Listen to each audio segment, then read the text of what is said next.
12 বছর ধরে হুইল চেয়ারেই তার পৃথিবী। শরীর যেন থেমে আছে, কিন্তু থেমে যায়নি জীবনের লড়াই।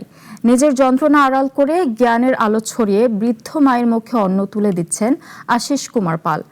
সীমাবদ্ধতার দেয়ালে ভেঙে তার এই সংগ্রাম যেন প্রমাণ করে অদম্য ইচ্ছাশক্তির কাছে যে কোনো প্রতিবন্ধকতাও একসময় হার মানে। নিয়ামতপুর প্রতিনিধি শাকিল হোসেনের প্রতিবেদন, জানাচ্ছেন প্রিয়াঙ্কা সেন।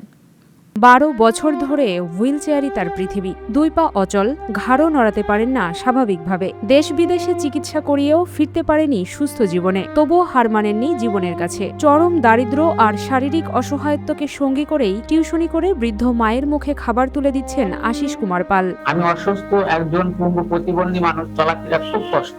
2014 সালে বিদেশে চিকিৎসা হয়েছিলাম, সয় সম্পদ বেঁচে সেই চিকিৎসা হয়ে এখনো উন্নত হতে পারিনি।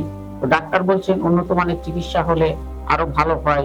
এই গুটি কয়েক ছাত্রছাত্রী নিয়ে দিন আনা দিন খাওয়া আমার খুব কষ্টের। তো এই অবস্থায় আমি কোনো ভিক্ষাবৃত্তি পেশায় জড়িত না হয়ে আমি আমার মাকে নিয়ে টিউশনি করে কোনো রকম জীবন যাপন করি। দীর্ঘদিন ধরে আশপাশের এলাকার শিক্ষার্থীদের পড়িয়ে আসছেন আশিস কুমার পাল। শারীরিক নানা সীমাবদ্ধতা থাকলেও জ্ঞানের আলো ছড়িয়ে দিতে থেমে থাকেননি তিনি। প্রতিদিন বৃদ্ধ মায়ের হাত ধরে হুইল চেয়ারে করেই পড়াতে আসেন। তার কাছে পড়াশোনা করা শিক্ষার্থীরা নিয়মিত ভালো ফলাফল করে আসছে। অনেক শিক্ষার্থী এখন তার কাছ থেকে শিক্ষা নিয়ে নিজেদের স্বপ্ন পূরণের পথে এগিয়ে যাচ্ছে।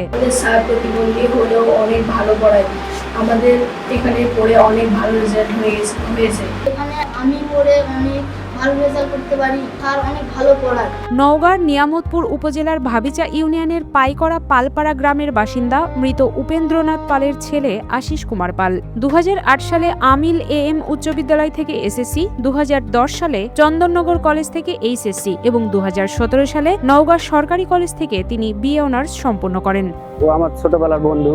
ওর মেধার শক্তি খুব ভালো ছিল, লেখাপড়ায় খুব ভালো ছিল। লেখাপড়ার শেষে আমাদের পাইকড়া প্রাইমারিতে কিছুদিন মাস্টারিও করে। তারপরে হঠাৎ করে কি যেন অসুখ হয়, আমরা তো বলতে পারি না। তারপরে এরকম অবস্থা হয়ে যায়। একসময় ছোট্ট একটি কুঁড়ে ঘরে বসেই শিক্ষার্থীদের পড়াতেন আশিস কুমার পাল। সীমিত সুযোগ সুবিধার মধ্যেও থেমে থাকেনি তার পাঠদান। তার শারীরিক অবস্থা ও সংগ্রামের কথা জানতে পেরে স্থানীয় এক ব্যক্তি এগিয়ে আসেন। পরে নিজের একটি কক্ষ শিক্ষার্থীদের পড়াশোনার জন্য দিয়ে দেন তিনি। সেই কক্ষেই এখন নিয়মিত পাঠদান চালিয়ে যাচ্ছেন আশিস। আমি বেশ কয়েকদিন আগে আমার গ্রামে গেছিলাম, তাদের ছোট্ট একটা কুটিরে প্রাইভেট পড়াচ্ছে ছোট বাচ্চাদেরকে। তো উনি আমার কাছে আক্ষেপ করে বললো যে এই বাচ্চারা বর্ষার দিনে আমার এখানে আসতে পারে না। তো আমি নিজ উদ্যোগে আমার এই বিল্ডিং এ দেখতেছেন, বিল্ডিং এর নিচে একটা তালা আমি ওনাকে শুধু প্রাইভেট পড়ার জন্য, ছোট বাচ্চাদের প্রাইভেট পড়ার জন্য উনি দিয়েছি। একদম কোনো পয়সা করি আমি নেই না, তোমার এইখান থেকে তুমি যেটুকু করবে, যেটুকু পাবে বাপ মাকে নিয়ে তুমি চলাফেরা করবে, এটুকু আমার যে সাধ্য মতো এটুকু আমি দিচ্ছি। স্থানীয়দের সবচেয়ে বড় দুশ্চিন্তা আশিস কুমার পালের বৃদ্ধ মাকে ঘিরে। কারণ মায়ের কিছু হলেও হুইল চেয়ারে বন্দী আশিসের জীবন আরো অসহনীয় হয়ে উঠবে। প্রতিদিনের চলাফেরা থেকে শুরু করে খাওয়া দাওয়া, এমনকি টিউশনি করাতে যাওয়া, সবকিছুতেই তিনি নির্ভর করেন বৃদ্ধ মায়ের উপর। তাই আশিসের অসুস্থতার পাশাপাশি তার মায়ের ভবিষ্যৎ নিয়েও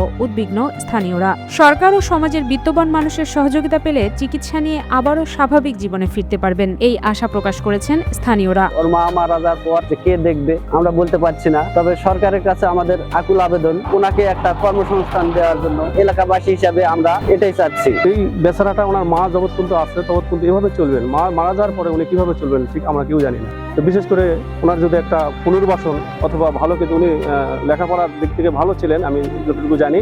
তো সরকারের কাছে আমাদের একটা আকুল আবেদন, ওনাকে যদি একটা পুনর্বাসনের ব্যবস্থা করে খুবই ভালো হবে।